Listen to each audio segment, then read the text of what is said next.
Welcome to the 45th episode of the Hail Married podcast. I'm Atos, and I'm joined by my husband, the Toads. We're back to give our hot takes on our beatdown of La Tech and throw some Hail Mary shots downfield for our listeners to love or hate. Let's get started. This was the game we've all been waiting for all season long. A dominant performance by all three phases of the triangle. The Roadrunners came out strong in the first quarter and quickly built a 21-0 lead and never looked back. UTSA would add 3 more touchdowns and 3 field goals, scoring on all but one offensive drive. The defense created 5 turnovers, 3 interceptions, and 2 fumbles. They held Louisiana Tech to just 259 yards of offense and 1 touchdown. The Roadrunners improved to 8-2 overall and 6-0 in conference. What were your thoughts on the game? You know, when we went through this pod last week, in terms of our preview, I just didn't believe that this La Tech team would present much of a challenge. They really didn't. I mean, you know, unfortunately, the talent and depth is just lacking. It's weird, too, because, like, we've seen the previous La Tech teams, and they've had some semblance of talent at positions. Mm-hmm. Even they might not have all the depth, but they at least had some, like, game breakers, you know, had some guys that could make some plays. It's just lacking. Yeah. And, you know, in other games, I don't feel like it was as evident, but this UTSA team is just different. Like, it's just a strong team, and you know, as much as you were kind of talking about this is the most complete game, well, I think it was great for you because we didn't get a high heart alert. Oh, I know. I mean, the second that we scored that second touchdown, I thought, okay, I'm going to be able to breathe during this game. You know, I mean, we've seen competition similar to Louisiana Tech, and UTSA has made the game hard on themselves. But this time, I feel like instead of playing down to the level of the team, you know, we played our level of football. You know, we played well. We had a couple of mistakes. I mean, at one point, we kind of tried to gift Louisiana Tech a couple of scores. I mean, we had the roughing the punter penalty that gave them the first down. We had the interception where we fumbled and gave them the ball back, but they really couldn't capitalize on that. A lot of it was just really that talent. I mean, that's part of the problem. You know, I'd started the preview by saying that, look, you know, it's gonna be Parker McNeil, and he's not a very good quarterback. Well, then we get the surprise when Landry Liddy, the backup quarterback, goes out there. And the thing is, you know, I hadn't thought about, like, maybe doing a preview on Landry Liddy. Yeah, I mean, Parker had gotten hurt apparently at the game last week, but he came back in. So I think that's why it was kind of a surprise that he was out this game, because the injury didn't seem to be that serious. I mean, he was able to come back against Middle Tennessee and play. And he was suited up for this game. Yeah. So, I mean, even if you're going to hold him out, I mean, the only thing I can think of is that possibly they just suited him up just so to throw off UTSA and try to get as much of an advantage as possible. But, you know, even with Landry Liddy, I mean, here's the thing. He is serviceable. I mean, he's fine. It's not like, but I don't think it's going to be like you know, he's going to turn into a Mason Fine or like a Frank Harris, right? Like, it's not going to, I don't think that's going to happen. Maybe I'll be wrong. I mean, maybe we'll be talking in a couple of years. We're still doing this. We'll be like, oh, look at that. I was totally wrong on La Tech. You know, they're coming out of the Conference USA and they're led by this guy named Landry Liddy. But the thing is that, you know, as a freshman, he missed a lot of reads. You know, he had a lot of throws that were just off, and that's just too much to overcome. But I just don't feel like that was all on him. I mean, I think there was just a lot of things that were going on in terms of, you know, Smoke Harris is I've given him a hard time. He's just sort of a temperamental little dude. And, you know, he doesn't have a quarterback that can get him the ball, so that presents a problem. You know, UTSA had him all wrapped up in coverage, and Trey Harris, I said, was going to be the biggest guy to watch out for, and in terms of the receiving core, turns out all you have to do is just get Corey Mayfield on him, and no more threat. And now someone else has to step up. And they just had a lot of guys that had problems stepping up. And, you know, again, it's just not a very talented team. So, yeah, it was great for us to be able to put in a lot of our younger guys towards the end of the game and kind of get to see sort of, you know, get them some playing time and get to see what the future of UTSA looks like. You know, we got to see Rodriguez score a touchdown, Malik Jones, although I know he's played, you know, throughout the season, but, you know, get an interception, just not a name that you normally hear called out quite a bit. And, you know, of course, Kevorian Barnes, which we'll talk about later. Yeah, look, I mean, I think Trey Moore, and I'll paraphrase what he was saying, but, he was asked a question about, how does it feel to actually be able to get some rest during the game? And he said, look, they all work hard. And this was a really good chance to see a bunch of other guys flying around. Mm-hmm. And let's be honest, that's exactly what was happening. I mean, we've kind of already talked about this lack of talent on La Tech's side, but the disparity at times just seemed incredible. The announcers, when we did the rewatch, even kind of said as much. They're like, it's just weird. It just seems like mathematically it shouldn't be possible that there's always like 3 runner defenders around a single La Tech offensive player. But he was right. Like, you watched it and you're like, our guys are just swarming. And, Coach Traylor kind of mentioned something about this post-game where he was like, we were still kind of mad about how last week ended. And because of it, we really wanted to come out and really just prove that we're better than what we showed. Some of it is the fact that they were on the road.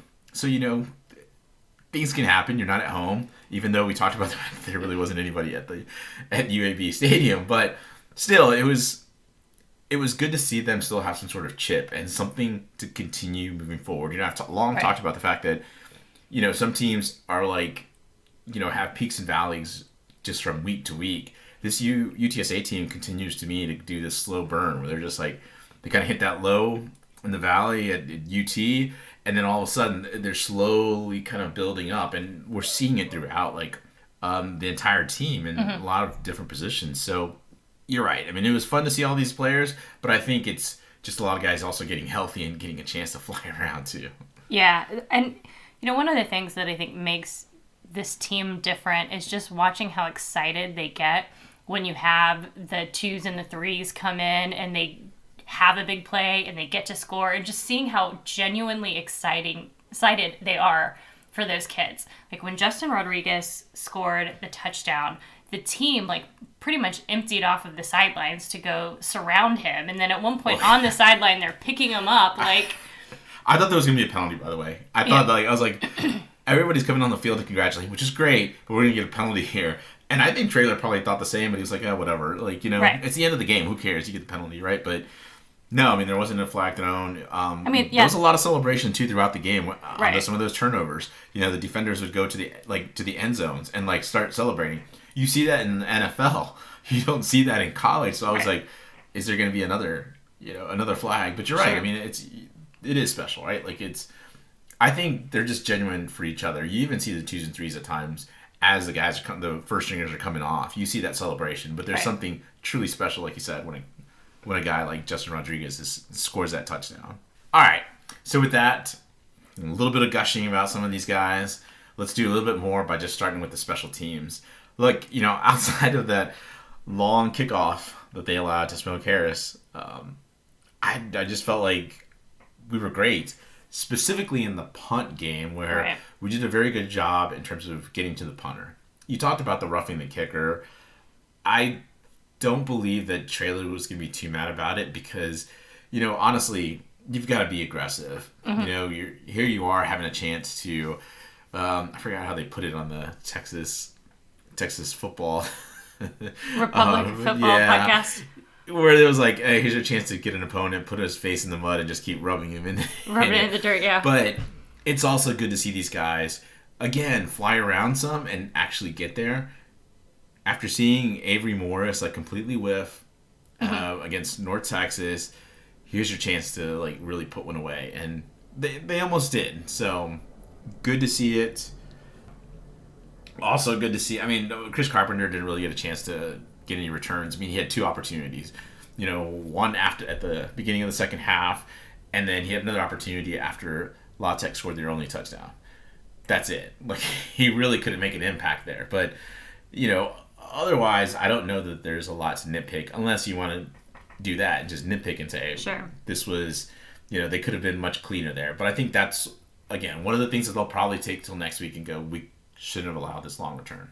Yeah, I mean, I think it looks pretty good for Jared Sackett to potentially repeat as Conference USA Special Teams Player of the Week. I mean, I took a look at some of the other games, and unless they're going to give it to a punter, I mean, no one else had 3 field goals. So potential opportunity for him to look like a superstar in Conference USA again. Well, by the time anybody listens to this, they'll have already announced it, but we can say on Sunday night, Atos said this is going to happen. I'm going to predict it. We'll see if it happens or not. All right, any other thoughts in terms of the special teams? Nah, I don't think so. All right, so let's go on to the offensive review. And this one just, again, kind of sort of a ho-hum type of thing. Again, still really appreciate it, but, I said, look, they need to impose themselves on La Tech's defense, and, I just didn't feel like any La Tech defender could really hang with Frank and company. And I think to an extent that was the case. Again, La Tech is dependent on the fact that their playmakers on defense can make those plays, but the disparity in strength and in speed was just evident pretty early on. Our offensive line was essentially like 5 yards down the field blocking their opponent. They were moving the guy 5 yards down the field. It's almost reminiscent of, the blind side when, Michael finally decides I'm going to have my coach's back and takes that guy all the way through the end zone and dumps him over the wall. That's a fun little thing to see, but it really was, kind of reminiscent of that where they're just pushing these defenders back. Yeah, I think the storyline for this game, and certainly for the second half of the season when it comes to our offense, is just the fact that our offensive line is consistent. I hesitate to use the word healthy because it's not exactly healthy. But we've had... Healthy in quotation marks is probably the best way. We've had a consistent offensive line now 2 games in a row. And you've seen Kevorian Barnes really blossom as a running back. And part of the reason that he's been able to blossom is because they've had a consistent offensive line. And part of it is just, the way that he runs, his speed. He's I think they described him as being like a Mack truck. The way he kind of lowers his shoulders and sort of...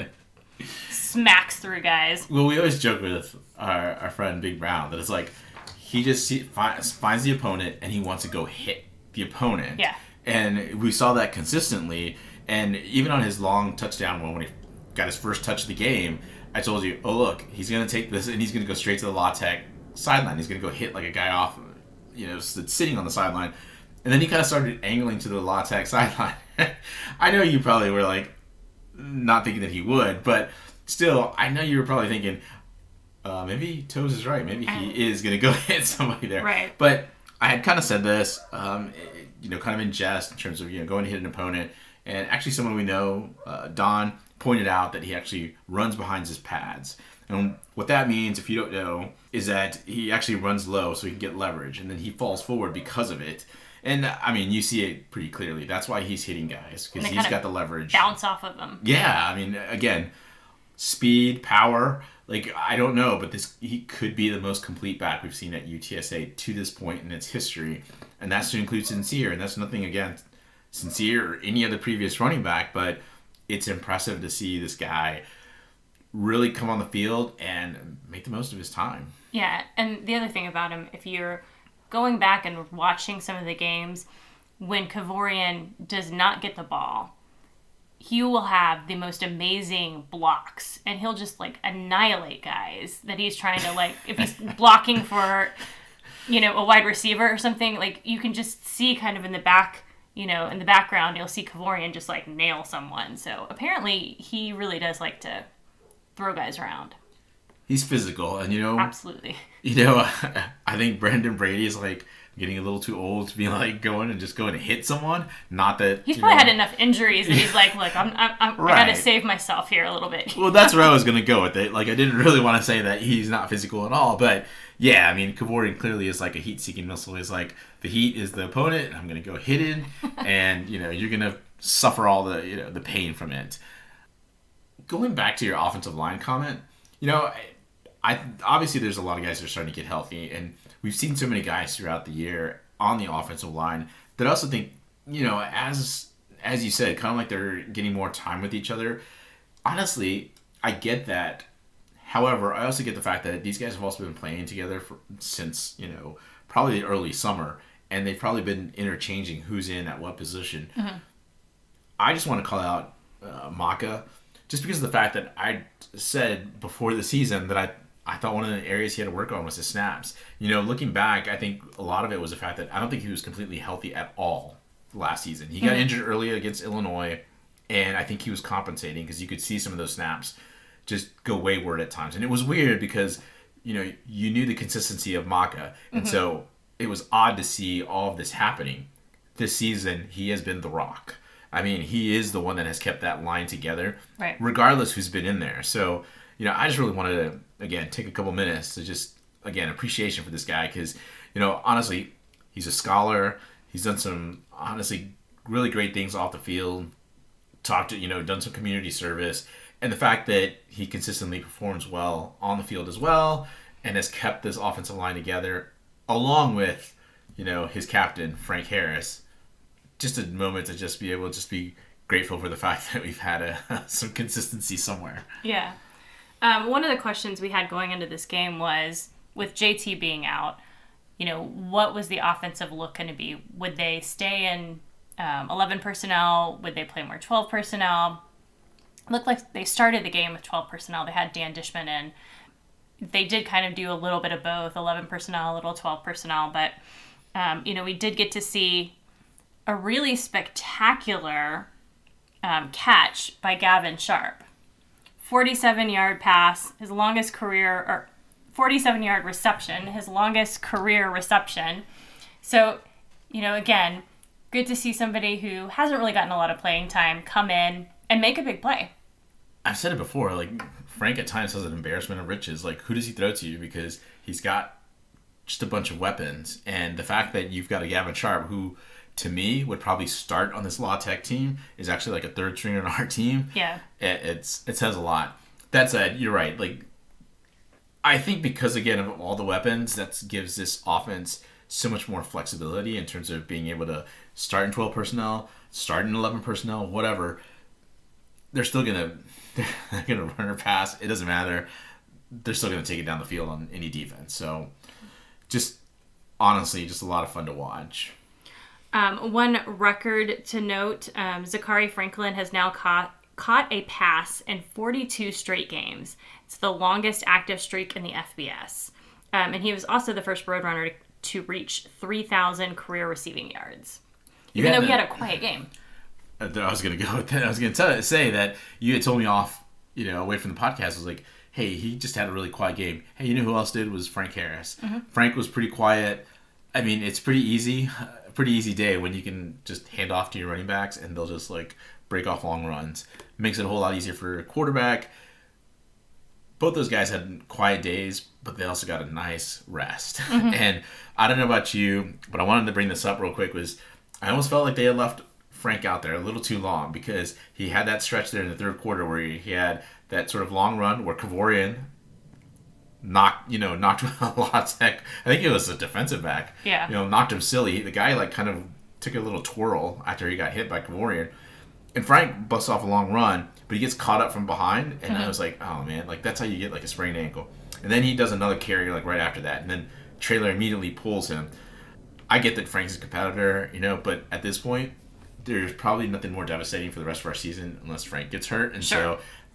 So, I think I was holding my breath there and thinking, well, we got to be seeing Eddie Lee, right? Or Cam, or, somebody. Anybody. Bring somebody in. I don't care if it's Brendan Brady. Bring him in quarterback, but let's get Frank off the field. And because it seemed like in the very first offensive play that they had, he did get smacked. Mm-hmm. I didn't get to see the replay, but it looked like, he took a hit because he was very slow getting up. And so I was concerned, here's a La Tech team that might just go and try to take a smack at our quarterback. Sure. Let's not leave it to chance. Let's just bring Eddie Lee and let's just close this game out. Yeah, and actually I thought Eddie Lee played, pretty well. I mean, he really didn't, there were a couple of passes that, again, I think if there were different receivers in there, maybe the results would have been different.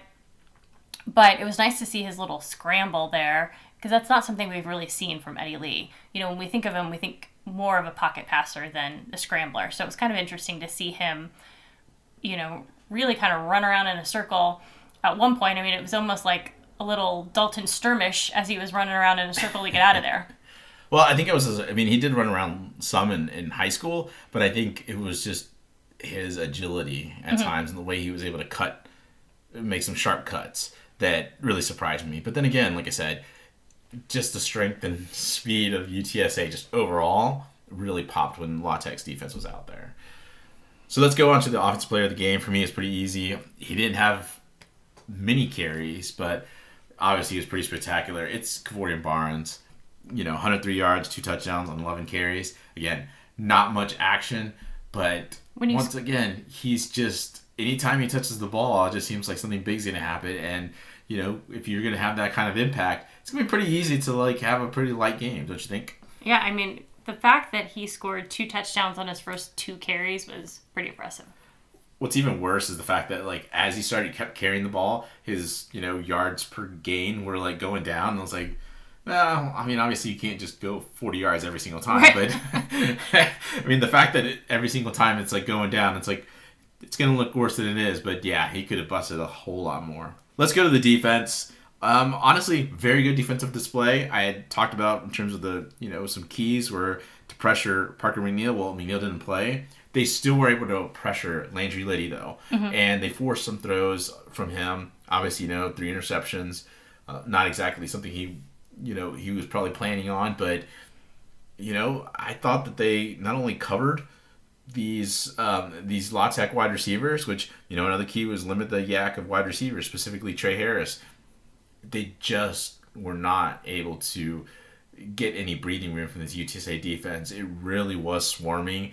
And I think I'm going to say that I think Traylor just gave them a hard time about how they closed out last game, sure. As we previously talked about. And I think he really kind of needled them about things over and over to the point that I think they came in wanting to really shut down this La Tech defense. And it really showed because there was some hard hitting. There was, as I mentioned before, a lot of kind of swarming to the ball.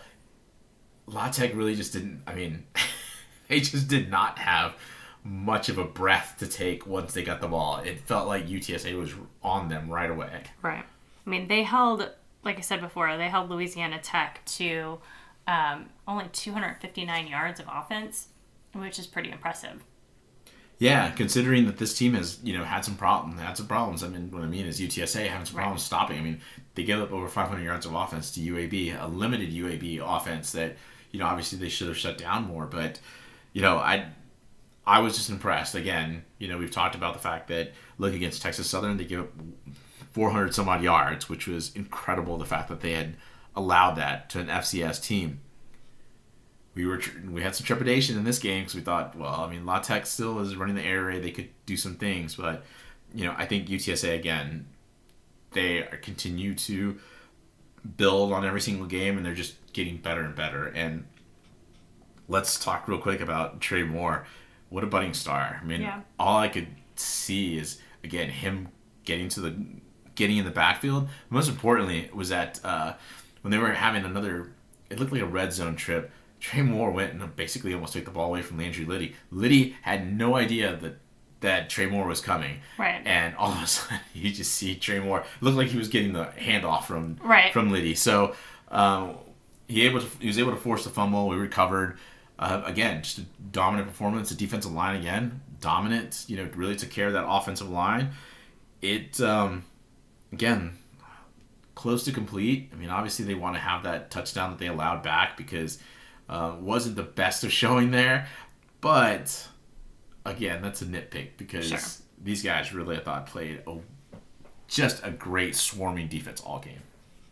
All right, with that, let's go to our defensive player of the game. I've already talked about him, Trey Moore.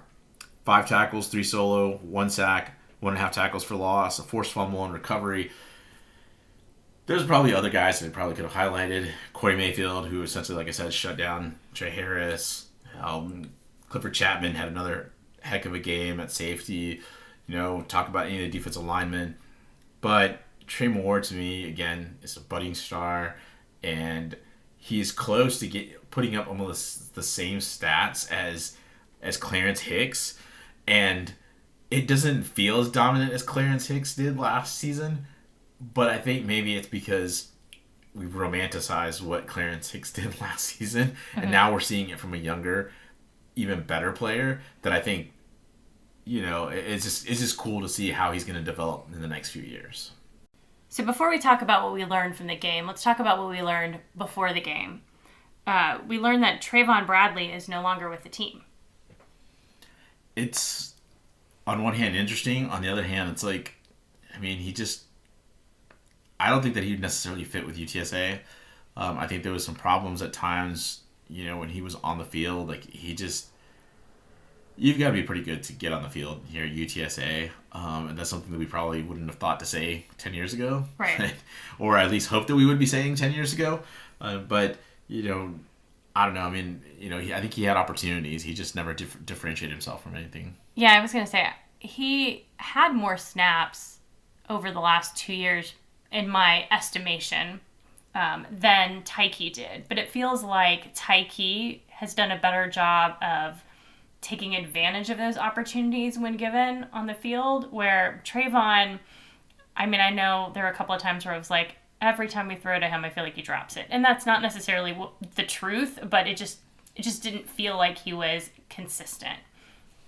That's fair. I mean, I think that kind of led to it is whether, he's concentrating during the entire game. I mean, that's one thing that Traylor has talked about Tyke is, is he actually, can he put together 4 quarters of actually paying attention? And, you see that kind of yo-yo at times with Tyke where he's not in. And, again, when you've got 3 stud receivers, it's hard to, kind of talked about it last week where it's like, well, duh, you have to play him. But on the other hand, you're like, is it impeding any of these other players? Right. Real quick, we did have a Ty Edwards sighting, which was weird because, we thought that he wasn't going to be with the team any longer because he kept saying free me. And then you had noticed that he was on the scout team for before one of the, after one of the games. And so the 2 of us away from the microphone are like scratching our heads going, what's going on with Ty Edwards? And then we see him play.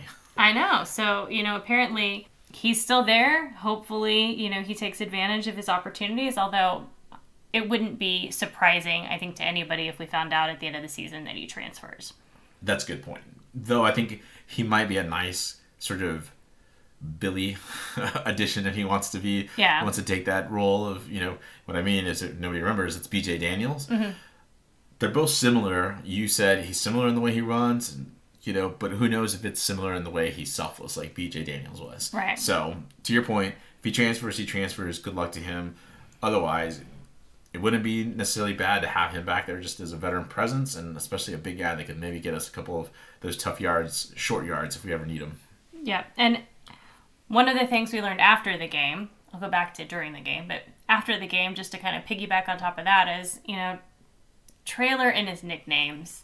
I mean, in his post-game, he's talking about V-Dog and how instead of calling the tight ends, he calls them the tight friends because they're helping out the O-line. And he goes on to this whole thing about when they ask him about Tyke's performance, about how he sweats so much, he's a sweater, and he needed an IV before the game because he sweats so much, and, maybe he dropped the ball because his hands were slippery because he sweats so much. It was just, Traylor's just He's goofy. He's a goofball. That's what he is. He's a big goofball. And, that might not work with some schools, but clearly the student athletes here have embraced Traylor. They enjoy it. And so, it's always fascinating to hear what's going to come out of his mouth at these post games sometimes. You're right. I mean, if this team isn't winning, this whole thing doesn't work. Right. But because of what he's instilled and how he's developing these guys and, just the way he's coaching, it's hard not to like what, him giving these goofy nicknames. And I'm sure that they probably roll their eyes or whatever, but if you've got the head coach talking about you, a lot better than him not talking about you at all and not bringing you up and giving you attention, because that means that you're not seeing the field. So that is very true. So one of the things that we did see during the game and that we've been hoping to see all game, we've talked about it before, but that we are actually capable of imposing our will on a team. Like you mentioned earlier, just kind of, as they said in the Republican football podcast, like take your opponent's face and kind of rub it in the dirt a little bit and show him who's the tough guy. I mean, it was. It was good to see this team really put together a really good effort. Right. I think that there was a lot of excitement, especially, when there was a kickoff.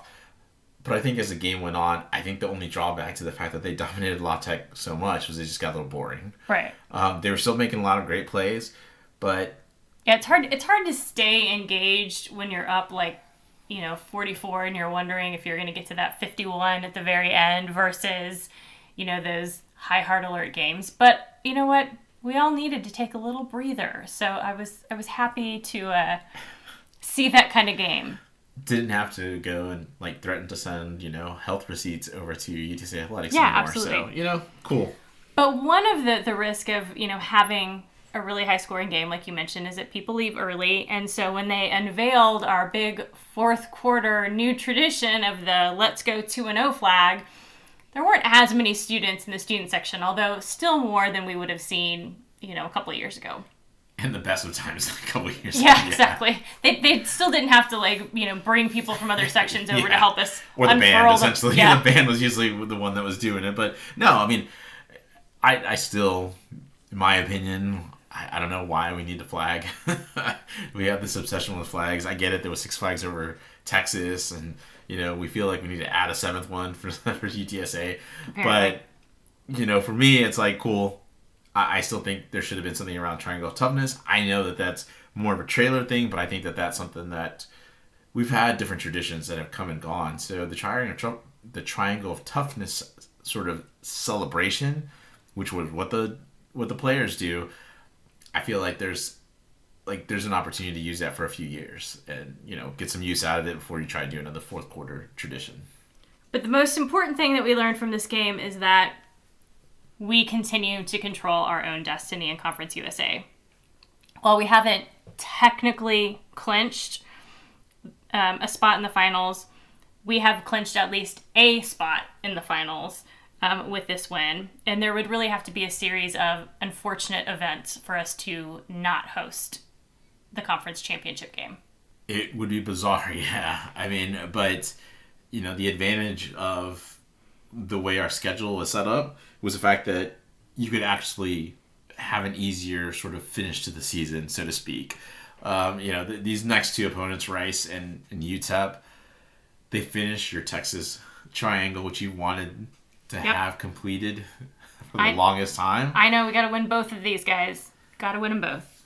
It's hard to see them losing those 2 games because, as opposed to last season where, they lost to North Texas, that North Texas team was at least much more talented than what these next 2 teams pose for UTSA. So, I think it's going to be a lot of just continuing to find the nitpicks and have them, kind of play with the chip on their shoulder, kind of like they did against La Tech. You do that, you get the opportunity to get a little bit of rest. And, some people have talked about the fact that maybe that leads to not having that edge going into the championship game. I think you already had plenty of games where you had that edge. Right. And, you had to play all these one-possession games. I don't think if they go into the championship game and it's a one-possession game that they're going to, think, oh, no, I wish against Rice or against UTEP or against La Tech, we would have been in this really tight game. Otherwise, we have no idea what to do. They know what to do. Yeah, and I think given the fact that we've had so many health struggles at the beginning of the season and so much adversity in these wins at the beginning of the season that unlike last year, not that we didn't have adversity last year, but I feel like the momentum is building with this team. Rather than last year, we were trying to hold on to the momentum. And this year, I feel like it's kind of like a build to the end. Right. I mean, I talked about the whole peak and valley. It feels like we're going towards the peak as opposed to, like you said, last year, I think we hit a peak and then we just started kind of falling off. I think we hit the peak against UAB, and it's just after that, it was just, we tried to stay up top, but, we really lost focus near the end of that season, of last season. Yep, and it looks like North Texas, even though they lost, and we'll talk about that in the Before We Go section, they're still in second place with 2 losses. They're tied with Western Kentucky and FAU, and they hold tiebreakers over both. So they still own their destiny. So we are continuing to be on this collision course with North Texas, although where if we lost next week to Rice, it wouldn't kick us out of first place. If North Texas loses to Rice and Western Kentucky and FAU went out, they could play spoiler. So we want to beat Rice, and then we want Rice to be so frustrated because they're one win away from bowl eligibility that they just take it to North Texas and didn't. All right, let's get to our Rice preview. Do you want to actually preview the weather first? Yeah, unfortunately, the weather right now is going to be cold, should be in the upper 40s, and rain is expected all throughout the game. If you're traveling there to watch the game, bring a coat, bring a poncho.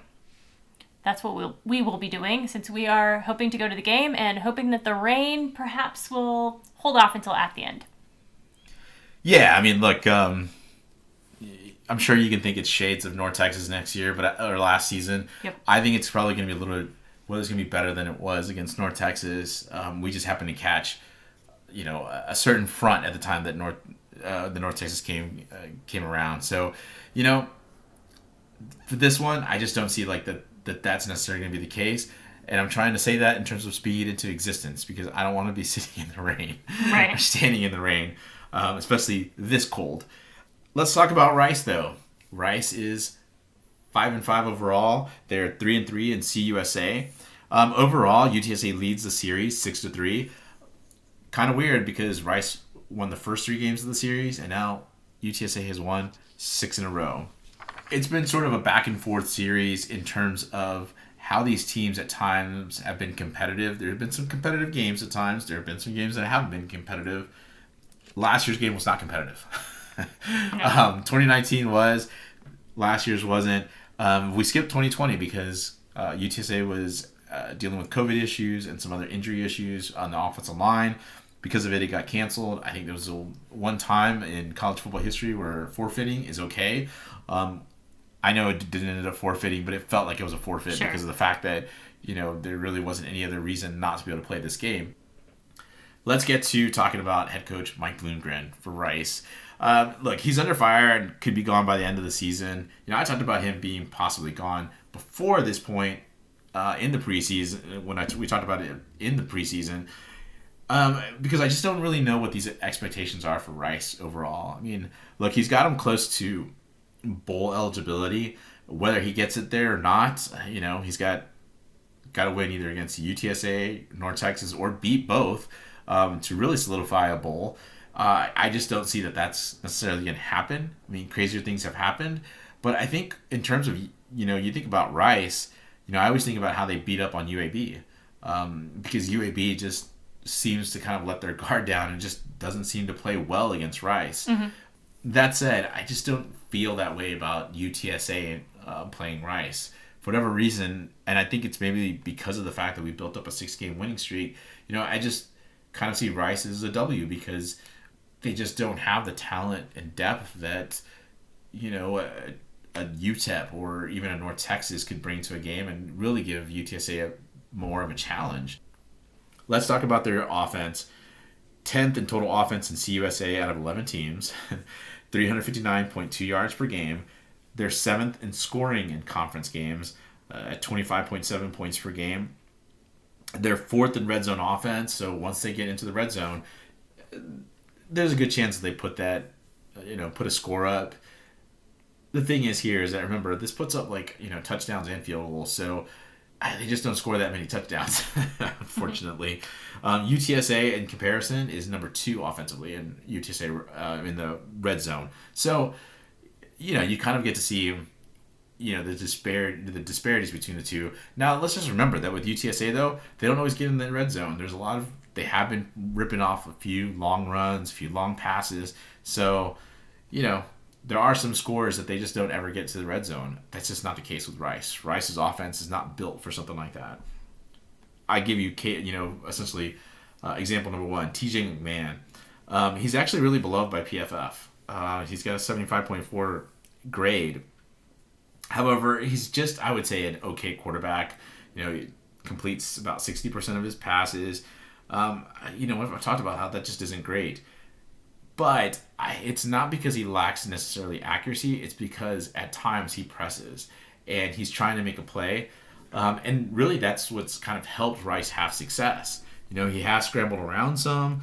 But the thing is, and really the only thing you really need to know about TJ McMahon is that he's streaky and he's turnover prone. Key is right there for UTSA to kind of harp on. He does do well in terms of passing, in terms of mid-range passes, and I mean like 10 to 19 yards. But I think with the weather, depending on how it goes, that might not be the case or a good situation for him to be in. And I just think that elsewhere, in terms of short passing and even sort of long, deep passes, he'll hit on some of those, but very low percentages, and he's just not as good as he is, like when it's 10 to 19 yards where he's looking at. Now, this Rice offense gets caught into like essentially third and longs and a lot of second and longs because they are mistake prone. So I think there's a reason why he succeeds at those type of passes. Yeah, he actually, interesting stat about him, he is leading FBS in interceptions thrown at 14 interceptions this year. Not the stat that you want to be leading the FBS in. And like I said, there's a lot of times where he's really pressing, and he's led this Rice offense to essentially 16 turnovers in the 6 conference games. That's a tough stat to really kind of chew on. Let's go on to the running backs. Juma Ottaviano is right now their lead back. Nice runner. He's only 5 games, put up about 274 yards, 1 touchdown. The other running back that has played every single game so far is Cam Montgomery. Again, nice kind of physical runner, much like Juma. 452 yards. He has no touchdowns, though. The one missing one is Ari Broussard. He's essentially a short yardage back. He's run for 251 yards, but 9 touchdowns. He really is essentially kind of their goal line back. He's been out for undisclosed reasons, and he's missed the last 3 games. So who knows where he's at? Who knows why he's been held out? My guess would be injuries, but you just never know. Their offensive line is pretty average to below average. It's just, it hasn't been because of many injuries. They have had some injuries, but for the most part, they're just inconsistent. I talk about UTSA and how they have peak and valley throughout the whole season. It's totally different where this offensive line has been sort of a yo-yo, and it causes so many problems. You can't get consistency going on offense. Their wide receivers might sound a little familiar if you've been following Rice, because let's start out with 6'2", Luke McCaffrey, former quarterback for Nebraska, former quarterback for Rice, now turned wide receiver. His dad, Ed, was a Super Bowl winning wide receiver for the Denver Broncos. One thing that I think that Luke has picked up from his dad is, both kind of tall, sort of quick runners. He's a pretty good route runner.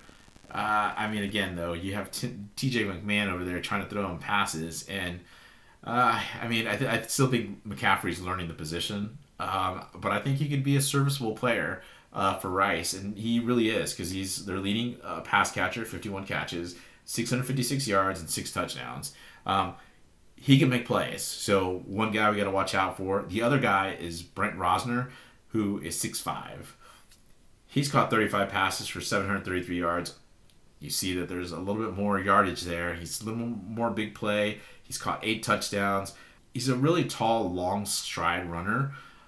There's a lot of jump balls that he gets to, and because of it, that's where he kind of has his bread and butter. He likes to moss some people. So definitely 2 weapons, but definitely 2 guys that I think that this UTSA defense can neutralize one-on-one. I don't think they'll go one-on-one with them, but at the very least, I think that is something that they could do if they need to resort to that. Let's go on to the defense. There's just not many bright spots on an under-talented but hustling defense. This is their 10th in red zone defense in CUSA. If you get it in the red zone, they're going to allow the score. Whereas UTSA is number 1 in red zone defense, where they just do not give up many scores in the red zone. Rice is 4th in total defense in terms of giving up 395 yards per game, and they're 8th in scoring D, giving up 35.5 points per game. Again, just an under-talented team that needs an injection of talent and depth. Guy you want to look out for is cornerback Gabe Taylor. I think he's going to go one-on-one. I'd say one-on-one. They probably shouldn't go one-on-one, though. But he's going to be locking up Zakari. If they go one-on-one with the wide receivers, it's game over for Rice, because they had problems covering UTEP's receivers, and UTEP's receivers aren't anything special. So if they really want to go one-on-one with UTSA's receivers, good luck. That said, defensive end Trey Schumann and defensive end / linebacker Ikenna and Akuchu, those guys are the big pass rushing threats and really some of the top defensive players that they have. I just don't think that these guys would be able to really, I think, get much against this UTSA offensive line. I think that they'll have their moments, but I think they're going to be just too far and few and far between. Excuse me. All right, let's go to keys to victory. I think this offense needs to attack the middle of that Rice D with the running game, which is a lot what they do anyway. But I think they're pretty soft up the middle, and in doing so, I think they can control the game. That said, I think they need to challenge these linebackers to cover our tight ends. You've talked about Dan Dishman. You've talked about, a guy that had a quiet game was Oscar Cardenas, but he certainly can make some catches. Pretty sure we've seen him. And I think Gavin Sharp certainly can, make some plays. So, plenty of guys that can make plays here for this UTSA offense. That said, on defense, I think they just bottle up the run. I don't think that we need to throw as many numbers as, let's say they did against North Texas. I think this defense can, should be able to defend Rice. I'm going to say easily, but I think that's the best way to put it in terms of, not having to expand or throw many numbers at Rice's offense. That said, I think we need to pressure McMahon into turnovers because he is a really bad quarterback when he is pressured. If he's blitzed, his quarterback ratings drop tremendously. All right, so let's get to my way too early prediction. The weather obviously is going to factor into this. Mm-hmm. Whether it's clear, whether it's not. Obviously they're prepared probably for the wet ball drills. But I just think that the triangle travels. I think, UTSA still has a chip on their shoulder. I still think that they want to make sure to, prove something to CUSA. And again, it's another opportunity to put away a less talented team. I mean, you got to keep pressuring these guys to, put some of these teams away early and not to really get rest, but really to not allow the teams to have much hope to get back into the games. You don't want to be in a bunch of one-possession games. Right. And UTSA, to me, is too talented to be in these one-possession games. So I see that this might be a close game early, but I think UTSA just runs away with it. So give me UTSA 44-13 over Rice. All right, before we go, let's talk about what happened in Conference USA with the rest of the teams this week. Alluded to it already, but North Texas lost to UAB. Sort of an interesting game. North Texas was down, I think they were down 14 points. They came back. 14-0, yeah, they were down. So I leaned over to you and told you, they're down. Yeah, they came back, scored 21 points, so then it was 21-14. The next thing you know, they can't score again, and UAB's like, all right, we got this. And they end up winning 41-21. Look, UAB is hard to beat at their own home. We talked about it, and I said, look, there's some weaker competition that they played, but you know what? They're still tough to play at home. We saw it last week when, essentially we went double overtime to beat them. Mm-hmm. So it wasn't going to be an easy game, but I think that there's a lot of people that thought that, UAB was just going to fold, and that team is too talented, and I feel like Clearly North Texas thought they were going to fold. I don't know. Yeah, Brian Vincent, even though he's most likely not going to be their head coach, those guys are still fighting for a chance to play a bowl game. And this is a team that, again, pretty talented. I just didn't see them just kind of going away easily. Right. North Texas, though, I think has been known to fold. I think that's exactly what they did. Yeah, absolutely. I mean, with this win, UAB keeps their bowl hopes alive, and North Texas is now in a three-way tie with Western Kentucky and FAU. So it's all going to come down to that game with Rice. North Texas has a bye week next week, which is a little bit odd, but it's because they played a week 0 game against UTEP. We talked a little bit about Rice earlier, but they also fell to Western Kentucky 45-10. Western Kentucky had their weird little mascot on their helmet, so I don't know if that just got into Rice's head and threw him off a little bit or what the deal was.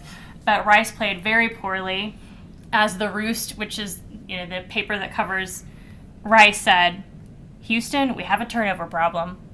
They had a total of 6 turnovers, 4 interceptions, 2 each by each of the quarterbacks that played, and 2 fumbles. And, Rice is just not a talented enough team to overcome 6 turnovers. I mean, frankly, there's not a lot of teams that are talented enough to overcome 6 turnovers. FAU versus FIU. FAU beat up on FAU, winning 52-7, almost the exact same score as UTSA and La Tech. And then again, FAU is now moved into a third-way tie for second place. It would be interesting if things fell a certain way and we ended up playing FAU, because they're really the only one that is in that second place contention that we haven't played this season. We've never beaten FAU. Everything could fall in place and FAU would come to San Antonio to play for the CUSA championship. That'd be awesome, because then we could beat them and, we could just walk to the AAC, just having another CUSA title, and then exercising almost all of our demons. Yes. That's a great way of putting it. On the basketball front, women's basketball lost a really tough game to SFA 63-68. They were winning for, I think, 3 of the 4 quarters, and just, kind of fell apart a little bit in the fourth quarter. But if you remember last year, SFA beat us by quite a bit, so it was good to see them be competitive against this team this year. Yeah, I mean, I think what it was is just chemistry. We're, some of these new players aren't used to playing with each other, and because of it, you just got to develop that chemistry. Kind of like, the offensive line that we talked about for UTSA. Once they kind of got together and they've been able to play together, more consistently, they started succeeding, and I think that's what's going to happen with UTSA's women. They'll get there, but it was definitely encouraging to see them go to SFA and really hang tough. They are back in action on Wednesday at TCU. The game is on ESPN Plus at 6:30 if you want to watch. Their first game will be the following Sunday, November 20th, against Abilene Christian at 2 p.m. in the historic Combo. In men's basketball, they fell to A&M Corpus Christi 55-75. The score was much, much closer until the last few minutes of the game. We really played well in the first half. It just that the second part of the second half, we just really started to struggle, and A&M Corpus Christi was scoring over 50% at one point, or shooting over 50% at one point, where UTSA was kind of hovering in the 30s pretty much all game, and it just kind of caught up to us. Yeah, I had seen this motion offense that we thought was going to be, kind of moving the ball around quickly, and, it was going to kind of offer more opportunities for players. But it really seemed like it just went back to the usual Steve Henson offense of just jacking up threes and, praying that they fell through the hoop. And this team just, I don't know. I mean, you can lose to Texas A&M Corpus Christi once, but then going to Texas A&M Corpus Christi and getting blown out to for the second year, you lose to them. It's tough to be able to say you're going to keep your job. 2 home games this week. So if you want to see the men's basketball team back in action at home, Monday, they are playing at 7 p.m. against St. Mary's, and Thursday at 7 p.m. against Texas State. All right, let's talk about women's soccer. They made their first tournament appearance since 2010. They played TCU in Fort Worth. Unfortunately, they lost 3-1. Much closer than this score would indicate. Usually a 3-0 is like a blowout in soccer. This 3-1, essentially TCU scored the 2 game-winning goals with essentially like 6 minutes left in the game. And the third goal was really because we had started pressing up just to try to see if we could tie the game. But overall, TCU was definitely, I would say, the faster team, the better ball-handling team. UTSA did its best. They had a good game plan. They just kind of dropped back. The problem is that there was some weather that was going on. So you had a stiff wind. Yeah. And there was certain parts of the field where the wind was really causing issues for the players. And TCU really didn't take advantage, honestly, of some of this because it didn't seem to really bother them at times. But on the one UTSA goal, I kept joking around that like Kendall Closa had scored from like almost, I think it was either almost at midfield against North Texas. And my thought was, she could probably pop it from there and even further from there on the UTSA side of the field. And there's a good chance that she could put it on goal because of this wind. Well, what happens? I've talked about how much UTSA is so dangerous on set pieces. We get fouled around midfield, and who comes up? Well, Kendall comes up to take the kick, and she finds one of her fellow defenders, Sasha Dade. Sasha puts it away. And the game was tied for the longest time. And I think TCU really felt the pressure in I would say, the last quarter of the game. Mm-hmm. Much like, you talked about the men's basketball. I wouldn't say that UTSA fell apart. It's just that TCU seemed to be feeling that pressure of here they are, essentially the favorite. They've shown that they are in many ways better than UTSA in a way, but UTSA wouldn't go away. UTSA just kept knocking away every single opportunity they had, and I think they just got frustrated. They kind of started flopping. They got, the referee was very inconsistent. I didn't like some of the calls he made. I felt like, there was some things where, yes, it's a foul, but he started bringing out cards, and it just wasn't that type of game. It wasn't like it was chippy. Right. It was just, one team was a little bit better, and this other team, UTSA, namely, was just hanging with TCU. And, it just seemed like there's had to be some reason for the foul. So let's just call a foul here. And TCU with their flops, I just thought, I mean, come on. Like, I think an unbiased ref would have said, that's, you're going to have to earn this foul. So, it was just a fantastic season. I thought, Mia Krasinski was just great during this game and as our goalie. There was a lot of shots that she got in that second half where, TCU, again, could have put it away. Didn't. But, again, fantastic season from her. Fantastic season, to close out her career. Kendall Cloza, I thought she played really well in that final. Just everything to be proud of for this team. Really excited to see what they do in the future because they've got a lot of talented pieces coming back. All right, well, I think that about wraps it up for us. So thank you for joining the Hail Mary podcast. I'm A-Toves. And I'm the Toves. We'll be back next week to recap our big win over Rice. Birds up.